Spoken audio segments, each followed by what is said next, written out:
Be really careful who you share your pain with in life, because some people don't handle it very well, and that includes therapists. But believe me, this lady I'm going to introduce and talk to in this interview handles pain with a capital P, and she deals with it compassionately with a capital C, and many other softer, calming, listening, attentive, loving, caring approaches integrated into a beautiful person that's Lesley Broadhead. Watch this video and I'm sure you'll agree.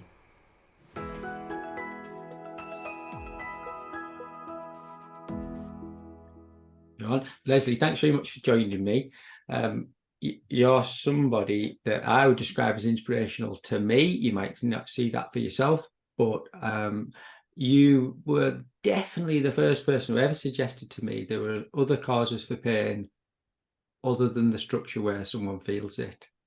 So to introduce you to other people who are watching this, you work in the kind of psychotherapy field. What would you describe your profession as? I'm a bit of a maverick, I think, now.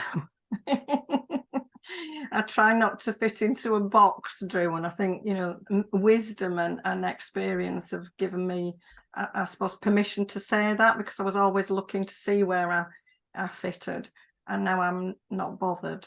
And I mean that in terms of I care deeply about the clients that I work with, and I care deeply about their journeys.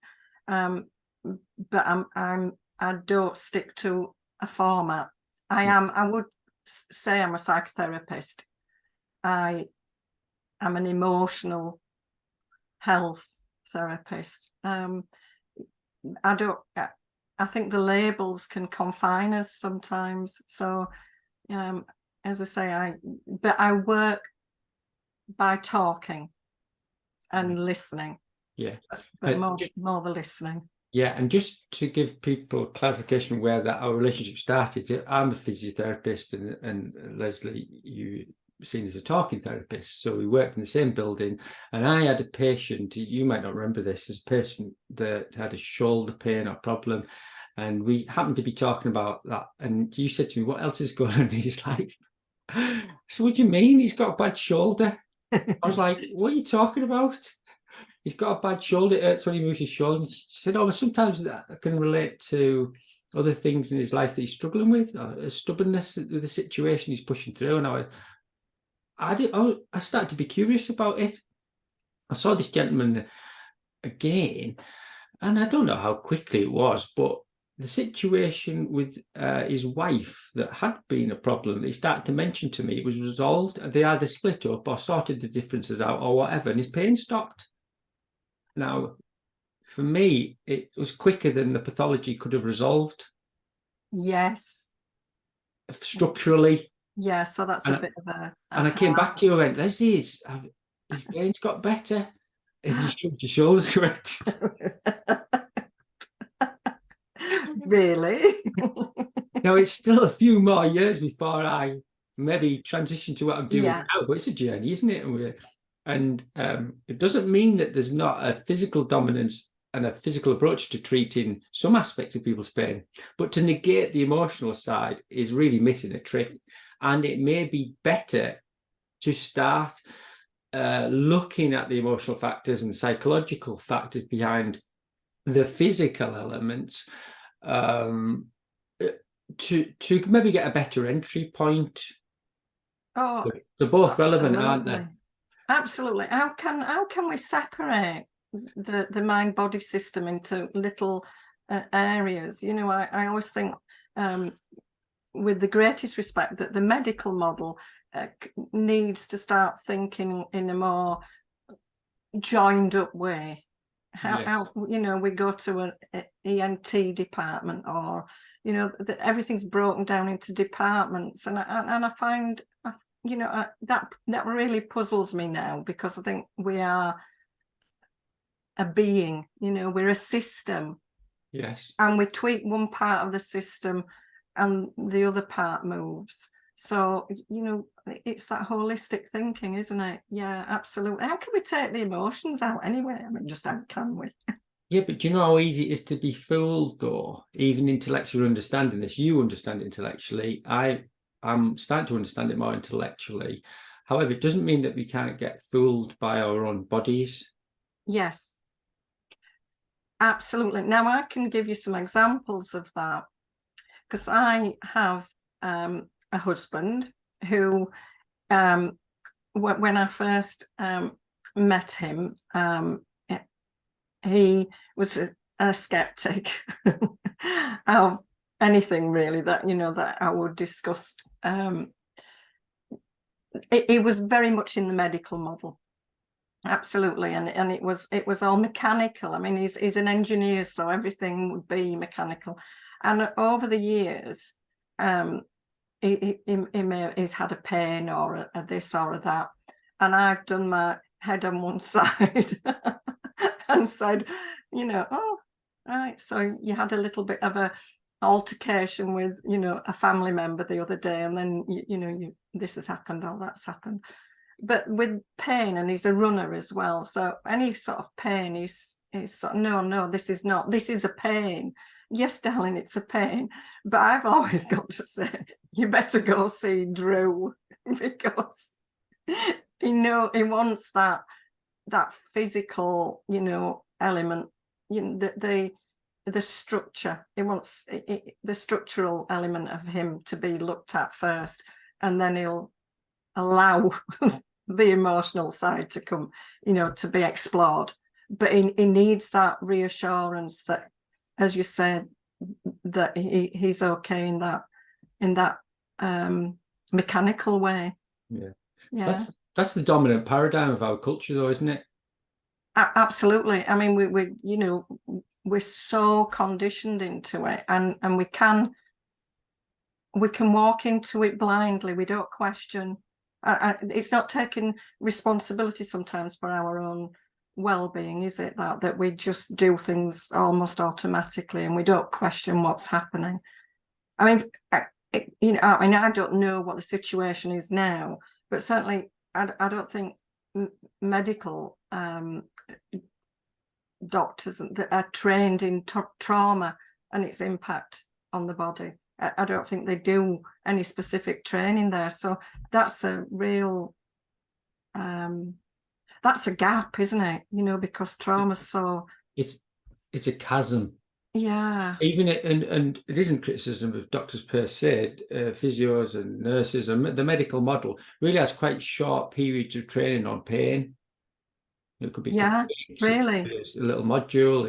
It's not to, and it can never be the full depth of your career training in an undergrad program. I understand that. However, I think there's got to be more inclusivity, and I think in some places and parts of the world and some professions they're more open to it than others, because there is a movement of individuals, professionals, maybe a groundswell, if you like, that people are saying, actually, we're not accepting that first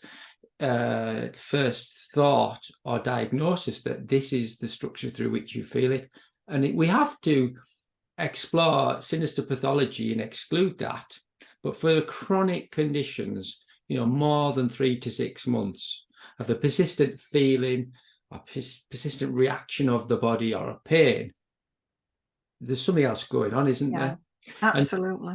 And your specialism, you may feel that you sometimes people don't like to say I'm a specialist or an expert, but let me present to you what I see, that you have a lot of experience in treating trauma, and it could be capital T trauma. Not everybody has to have capital T trauma. No. Problem. But you've worked in fields where it's objectively traumatic for another human. Absolutely. I didn't realize that. I mean, you talked about the times that we chatted, and we were finishing work, and we'd explore perhaps what this client had presented with, or that client, and share stories. But it's only more recently that I've started to realize, the past few years, that nearly every client that I've dealt with, there's been a trauma story. But so it doesn't matter what they've presented with. I've had, I've got a a very simple fear of driving, for example, and that turned out to be a trauma in childhood. Wasn't related to driving at all, but once we'd cleared the trauma in childhood, then she drove home, and I started to think, you know, people in the early days, not everyone, but a lot of clients came with depression, or there were different labels in those days. So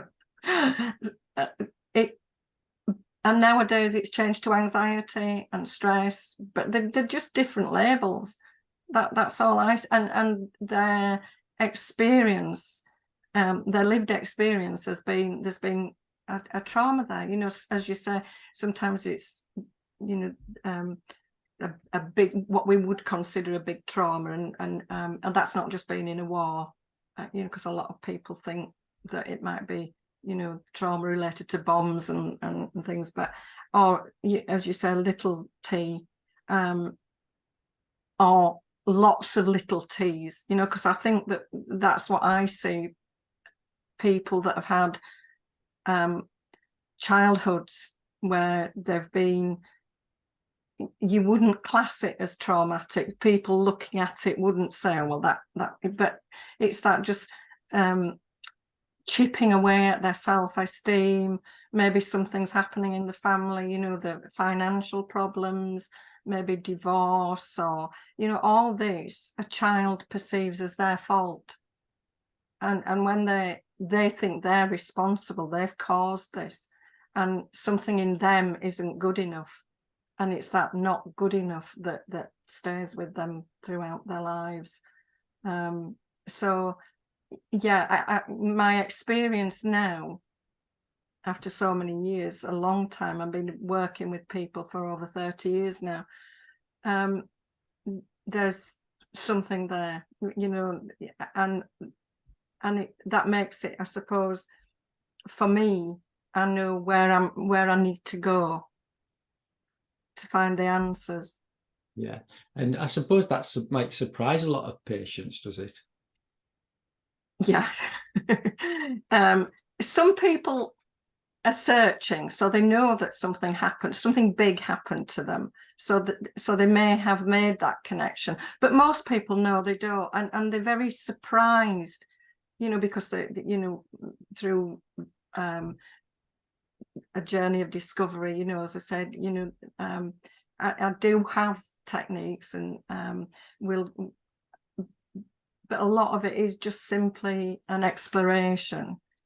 They have insights. Oh, wow, this happened to me, and I didn't realize that was something that would have an impact. They don't make the connections, they don't join up the dots,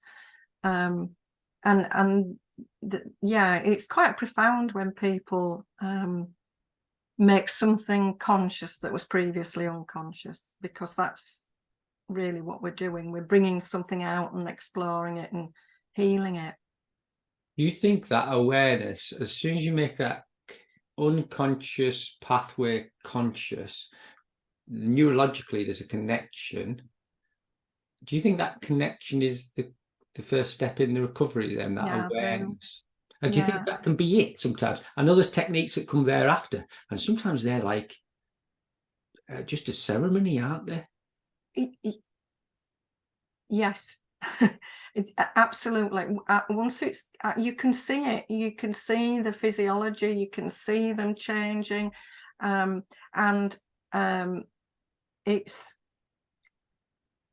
the healing, because they're reconnecting with the person, with their authentic self, because that's often what happens. They disconnect from their authentic self, and they're repressing or suppressing, or, you know, so they're not real.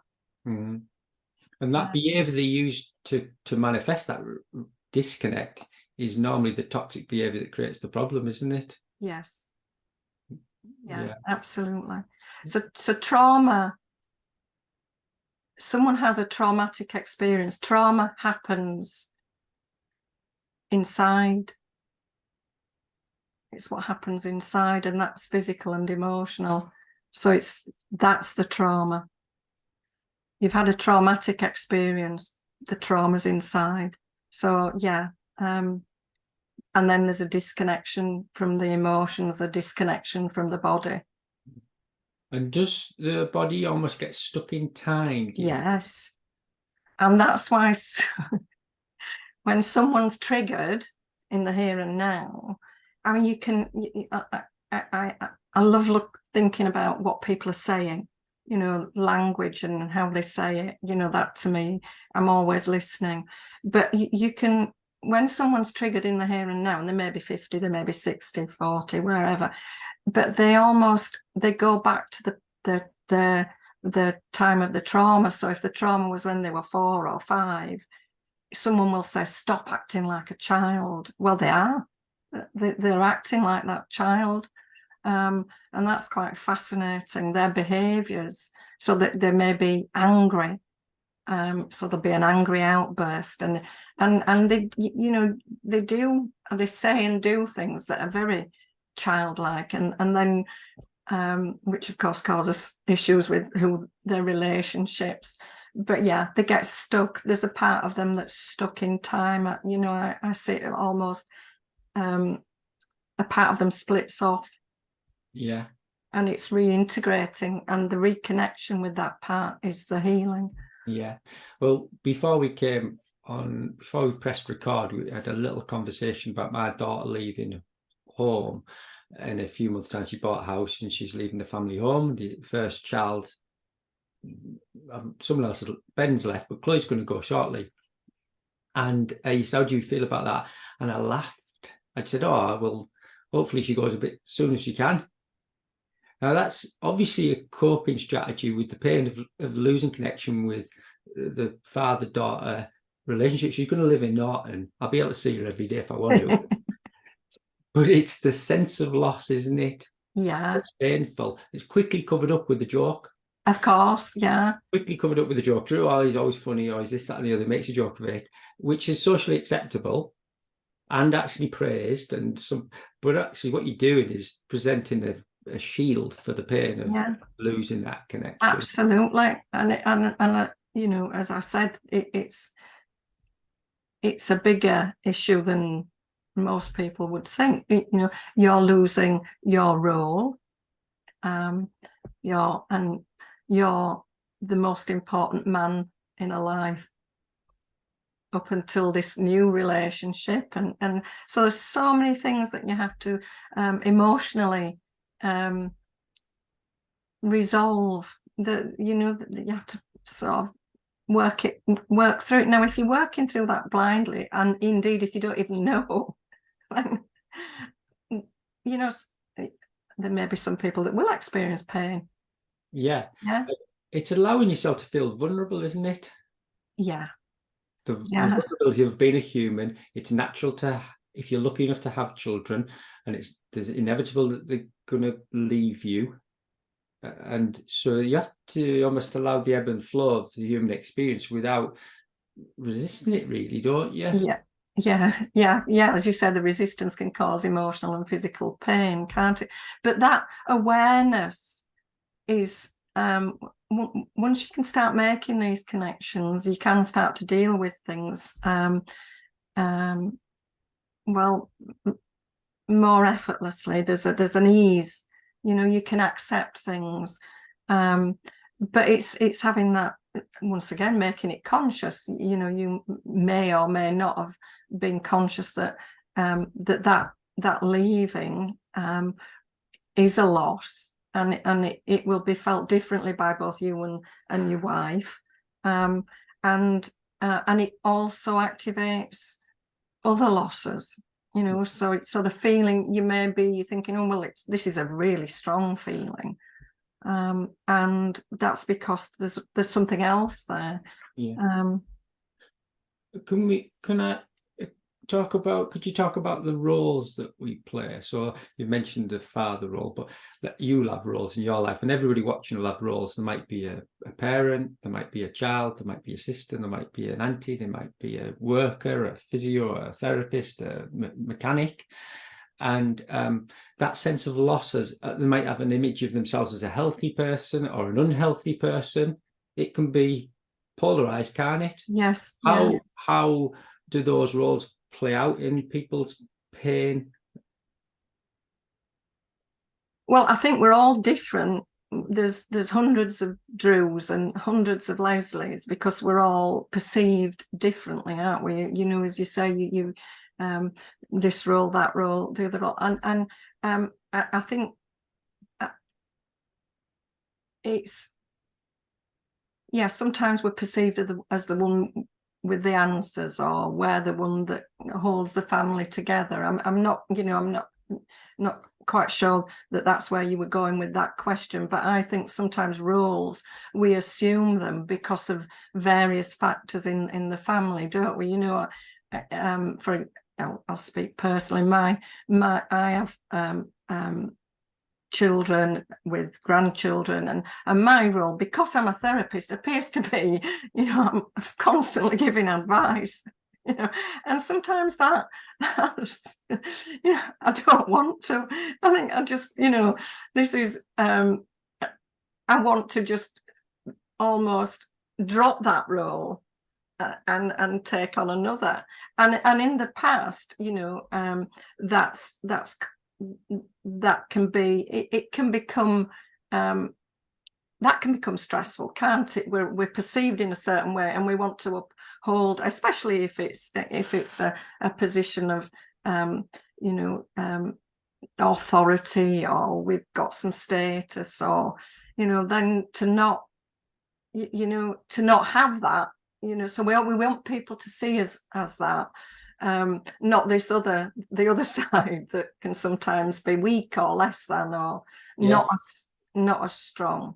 Yeah. What about when it's the polar opposite? So someone's had a really strong identity, being healthy and then unhealthy, or they've been a leader and they can't anymore, or they, you know, they've had a socially recognizable role that they lose connection with, so they get a sense of loss with that. How about when someone's been ill for a long time and identifies with the ill role? How would you help them? Yeah, I mean, well, yeah, they can, but they define themselves as, you know, the illness. So I believe that the illness is a process, an internal process, and a lot of people perceive illness as something that's attacking them from outside, you know, so they're in a battle with this thing, and whatever that may be.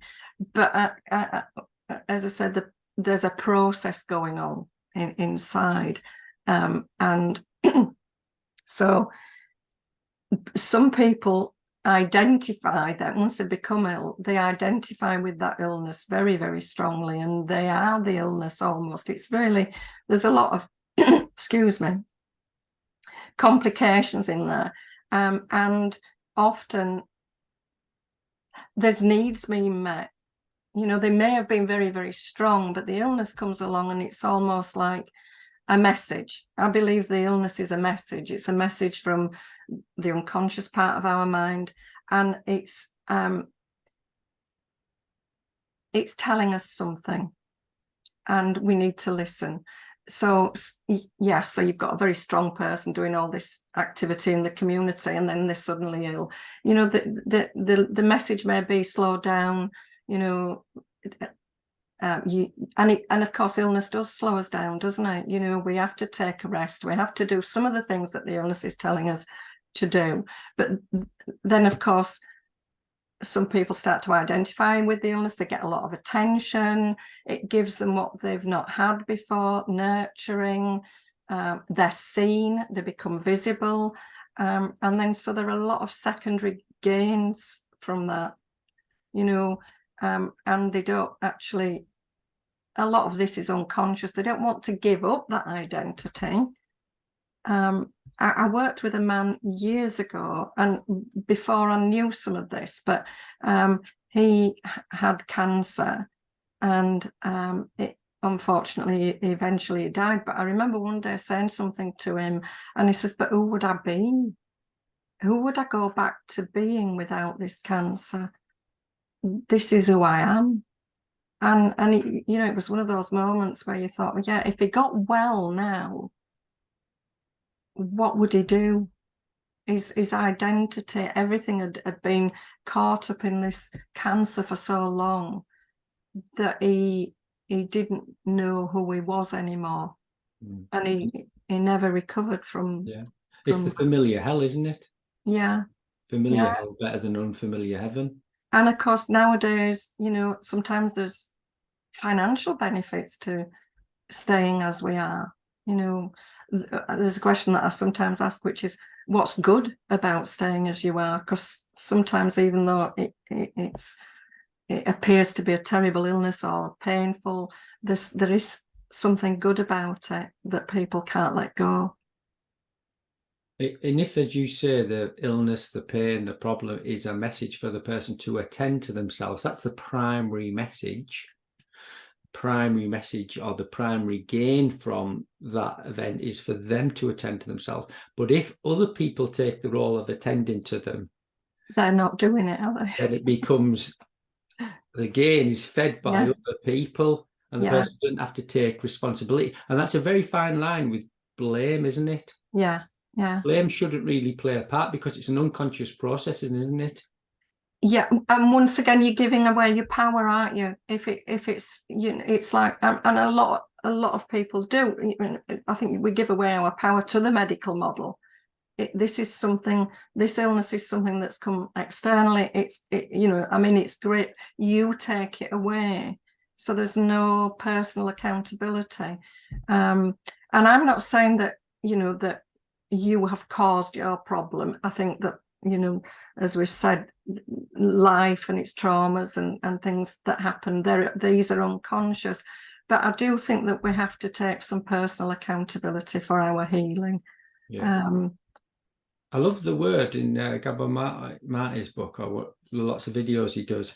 It's not about blame, it's about responsibility. Can I develop the ability to respond differently? Yes, absolutely. Absolutely. Yeah. So the people who normally trigger us, or the places, or the memories, or the smells, or our own behaviors, or our own emotional state that's invisible most of the time. Yeah. That trips us into the behaviors that then we complain about the output almost being invisible to all these other things. We say, actually, it tends to come on when this happens. It tends to come on when I go there. It tends to be on a Tuesday afternoon. It tends to be when the weather's cold. These are conditioned responses or correlations that aren't cause and effect, even though they appear closely linked. There is a neurological connection, but it's not direct cause and effect. To then someone say, gosh, I'm going to do something different. Yes. Yeah. What do you have a range of skills, I suppose, and they're all attempting to allow the nervous system a state of calm. What kind of things do you tend to suggest to people? To give them an alternate state of feeling safe, maybe before they face the fears or the challenges. Some things, what do you think are good? I know that you've mentioned havening and you've done EFT. Having a nice foundation of finding a safe place. Yeah. Where do you go with that? You helped my mum stop smoking in one session 20 odd years ago. And as she passed away recently, and I found your tape to play. How mad's that? You know?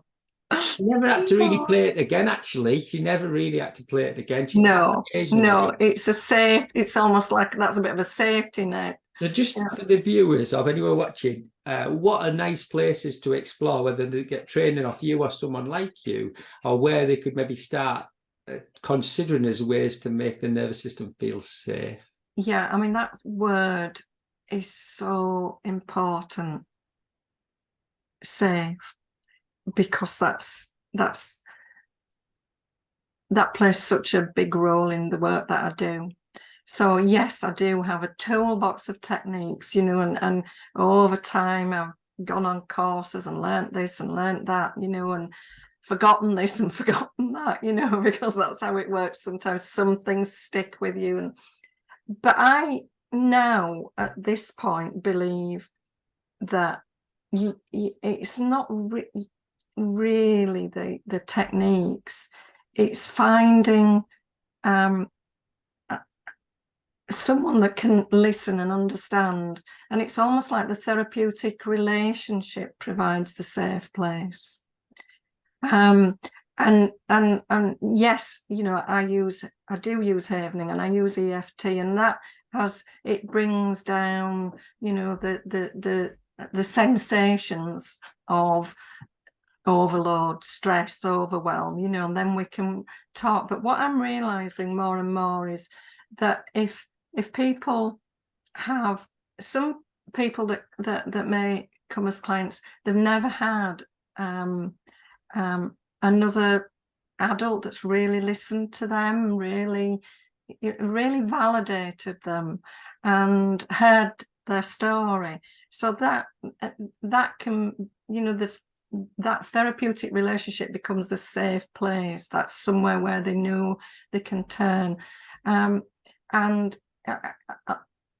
I'm working with someone at the moment, and and there's so much trauma, and it's, you know, right back, you know, and historical, and, you know, now, and it's just, and the other week she was saying how bad she felt, and I just sort of said, I'm deeply sorry that this, you know, we didn't seem to be getting anywhere, you know. And I said, you know, I actually said, maybe, you know, because finances are not infinite, you may wish to choose a different practitioner, and, you know, but I said I care, and that's that. I you know, I'm here for you, and I do care. And that was a turning point because I'd given up, you know. She knew it wasn't about me every week getting her, you know, money popped into my bank account. I said, you know, I could let her go, as, you know, we're self-employed, we get paid, so of course that's part of the contract. But I was saying, you know, maybe you need to move on, and it was almost like that was the release, because she had somebody that cared about her. And then ever since then, you know, okay, so I'd admitted that I, you know, felt a loss, really. I was doing everything that I could do, and we didn't seem to be having a breakthrough, but that was the breakthrough. It's fascinating, isn't it, when we're having a conversation, I feel it now, you might not feel it, but sometimes there's an urge to, we listen, think, I want to say something, but if you just wait your turn, and maybe that question passes, and you've allowed the person to speak a little more, and you might have learned much more than even asking a question. Yeah. So listening was the game. But isn't it interesting, the compulsion to, like, the compulsion to sort of, yeah, I've got something to say, so I'm just waiting for you to finish now so that I can say that. It's funny when you observe it, isn't it? Yeah. So she just, you know, she we'd work over Zoom, and she just says what's happening, and then just slowly, and then she'll just keep saying, you're the only person that I trust. So what I feel is happening is I'm being the almost replicating the nurturing, the support, and the safety that was necessary in childhood. You know, this is there's a psychological theories about, you know, attachment, and if someone's got a safe base from which they can explore, that's the important thing for healthy emotional development, having that safety, and so the relationship itself is the healing, the therapy, you know, just having that, and being able to reconnect, and that space, that safe space, then allows them to reconnect with their authentic self, with, you know, those aspects that are unconscious, and just slowly as I said, just providing that safety. So yeah, safety and protection and trust and all of those when you offer that in your session, I suppose what you're teaching, or the person is learning or reconnecting with, is the ability to sit with themselves. Yes. Yeah. Totally. And yeah, just that's it. And it, you know, within 2 or 3 weeks, this person has changed. She's now smiling all the time, and she can. There's hope, and that's another word that, wow, you know, hope. If we can get some hope in there, that's what you know, transformational. If you know, and that's when I hear that, you know, I'll maybe do something with someone, or we talk, and I you know, check back, and they'll say, I feel hope now. And that's like, oh, you know, wow. Well, once we've got that, we can work towards it. We can, it sits there. It's wonderful to hear that hope. Because they can see a route through the still challenges, and there'll be feelings and thoughts and reactions that they're always moving through it, rather than kind of being stuck or fighting or fearing even taking a step. It's giving them permission, isn't it, to just let's start to move through what's happening. Yeah, absolutely. That there's hope, and if one person in the world can heal, then you can heal. If it's doable for one person, it's doable for you. You know, and these are just, you know, reminding people that it can happen, and it can happen for them. That's really important. I mean, we talked about techniques, you know, and what I see sometimes is people that are just, that, you know, they're so desperate for answers. They want it now, and they want it quick, and that's part of the problem in a way. You know, moving on to another practitioner that can do, you know, that they're often, oh God, I forget what they're called, you know, when it's NLP or EFT or whatever, they're all these IEMTs and EMDR, they're all every techniques, but they go from one practitioner to another, and it's this seeking. But when we can sort of like slow that down and almost stop relying on the technique in a way, you know, that's when the healing starts to occur.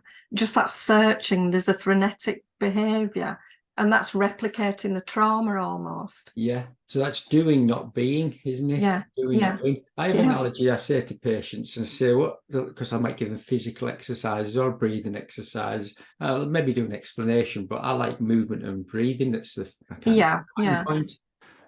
And using that to calm the mind, and that to access a calmer emotional state. So I might say to them, imagine I was asking you to walk by the river with someone you love. Okay, that's the exercise. And we should all have a reference point for that. Yeah, that's the exercise. I'd like you to do it this week, 2 or 3 times, maybe walk by the river. And now if someone said to me, right, which river should I walk by? What shoes shall I wear? Shall I give them a kiss? And what shall I say? And shall I hold the right hand or the left hand? And shall I wear a hat or a jumper? It would lose the effect. And patients go, can't believe it. They said, I was just about to say, how many exercises? When shall I do them? Do I do the breathing like this, or do the breathing like that? And write the journal down. Do I do it like in a black pen or a blue pen? And you're absolutely right, absolutely. And then it becomes about the technique, and they're not, you know, well, they're not getting it. You know, it's not about the technique. You know, once again with EFT, for example, there are things that we say. And that's, I mean, I'm listening, and I always feed their own words back. But they'll say, oh, no, I didn't do that because I didn't know what to say. Well, they're having the experience. They're the ones that are living in their body, so they don't need to be saying it. They can connect with that. But it becomes about the technique, and that technique didn't work. And, you know, I often say, well, no, not if you don't use it. Because that's the other thing. They've got a lovely shiny toolbox full of all these shiny techniques. Not one of them is used, and that's because they're just looking for something outside themselves, really. That's, you know, to put that, you know, to do that and make it all better. And without being too Buddhist or Zen or something, the answer lies within, doesn't it? It does sound a bit woo woo woo. So, but it's true. It's true, because that's where the trauma happens, inside you. Yeah. And yeah, it's all within. So once you can start connecting and slowing down enough, and yeah. But sometimes people can do it on their own, but sometimes they do need help. Yeah. Well, that's the thing, isn't it? Sometimes you need a guide, and that's, I suppose, you know, when we had the conversation about what, you know, my job title or whatever, what I think is, I'm just a guide sharing your journey, and I've done it a few times. So, you know, with myself, with my family, with clients. So, you know, that is just a little bit of support along the way, and sometimes knowing what questions to ask. But you're the one that's doing the work. You're the one that's, you know, on this journey, doing this process. I'm not a magician. Well, I think you are, but I'm so glad that you haven't retired. You nearly retired before COVID, you were saying before we went on film. Yeah, that's true. Are you happy? You may not want more work, Lesley, but are you happy when I post this to just put some links to your website or contact details? Should anybody want to kind of explore that a little bit more, would that be all right? Of course. Yeah, I'm so grateful to catch up with you. And it seems to be too long since the last time, but stay on the call. I'm going to close the record now. Okay. But thanks very much for your time with everybody. I'm sure everybody watches will appreciate your thoughts.